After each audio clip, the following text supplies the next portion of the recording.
everybody. Today I'm going to present to you a product review of kind of like a product versus match actually of the Santa Muerte Tarot, Santa Muerte Oracle. So I'm not actually going to show you the cards because there's plenty of reviews out on YouTube about this deck. And it will show you all like the prettiness and colors of it and whatnot. I'm going to tell you the actual like divination benefits and advantages, disadvantages of each, and why I actually don't use the Santa Muerte Tarot. I actually like the Santa Muerte Oracle better.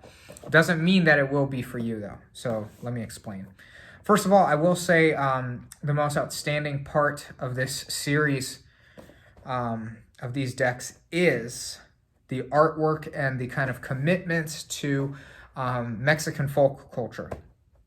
It is not exclusively about Santa Muerte, nor is that, I find on a more adept level, is this completely tied to her. I work with the Mayan gods very closely.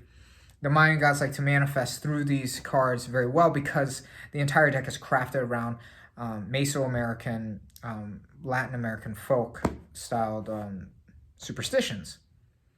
So a lot of Dia de los Muertos or finados styled imagery of skeletons, of ancestors, of kind of festivals, and very, very lush colors found in a lot of embroideries in Mexican culture, in Central American culture, which is absolutely lovely. It's absolutely beautiful. It has a slight hint of morbidness to it, but in also a very playful manner, which is very, very characteristic of Mexican culture, Latino culture that deals with ancestral veneration.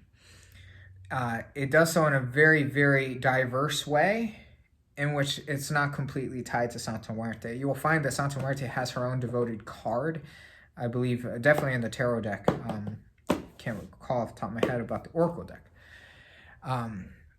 But it's a very, very good, aesthetically pleasing deck. And if you do work with Mesoamerican styled spirits, Aztec or Mayan, it's a very, very useful tool. But I'll tell you why, in particular, the Oracle is a much more useful tool than the Tarot, and this is why.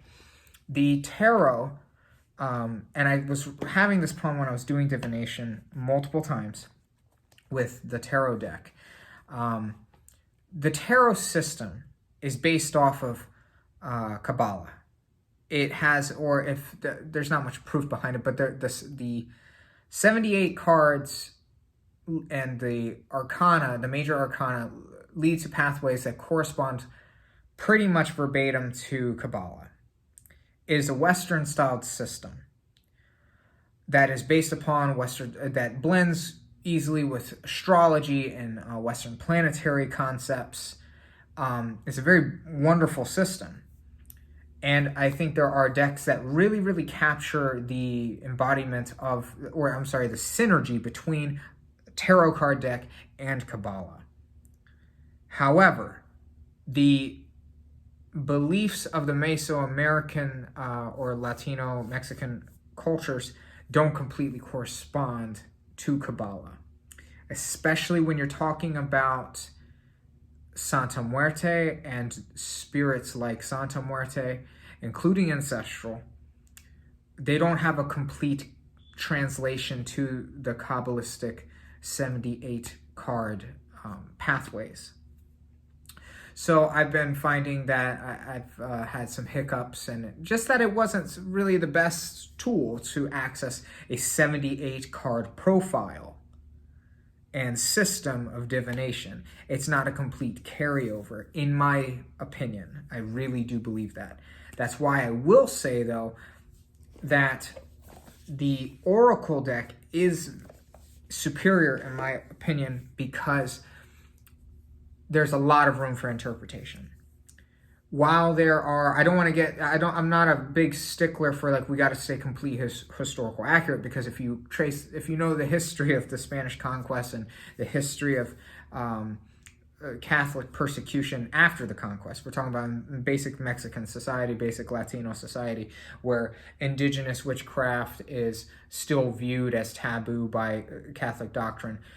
There is a scrambled and scattered tradition of what customs and witchcraft that people have. So you're not going to get a great lineage passing on from the time of the conquest through the various revolutions that take place in Latin America. You're not going to have like a Golden Dawn style lineage. You will have something that's a bit more up for interpretation. And that's why I believe a tarot deck, especially in this very colorful, embroidered, artistic expression, is very appropriate. It's got 32 cards. I don't see anything significant about the number. There doesn't have to be. The cards are amazing in their profile and stock, and they actually make a little Ouija board. I'll show you some of it. They make a little Ouija board, like when you lay out all the cards, you can lay them together. But there is so much room for interpretation in cards like this that show domestic life of skeletal structures to very trippy, like cards like this. This is very much like your encounters with these kinds of energetic currents. See, I do love this deck, and I used to try and blend the two in readings. I don't see a point into it anymore. I think Oracle is great, and I know some people will say that Oracle really is not as good as Tarot because it's not as in-depth of a system. The thing is that if you want to get back, if you're Latino and you want to get back to your roots in a form of divination, well, Kabbalah isn't in your roots. And so trying to force the culture of Latinos into a Kabbalistic system is not an exact fit. I'm not saying that there's not correspondences and there's not a beauty in looking for correspondences. I do all the time, but it's not going to be an exact fit. So what I'm saying is that when you have a system that allows a lot of room for interpretation, it can help you get back to your roots while also having a very, very useful tool in the form of divination. See, this is awesome. It's got like the Aztec solar calendar in there too. I do love these decks. And it's not just about death and, where's my favorite card? Here we got Quetzalcoatl, Kukulkan. It has more than just a Santa Muerte thing. It's about the entire culture, the mestizo, indigenous culture. It's absolutely beautiful. A beautiful deck. I totally recommend Santa Muerte Oracle.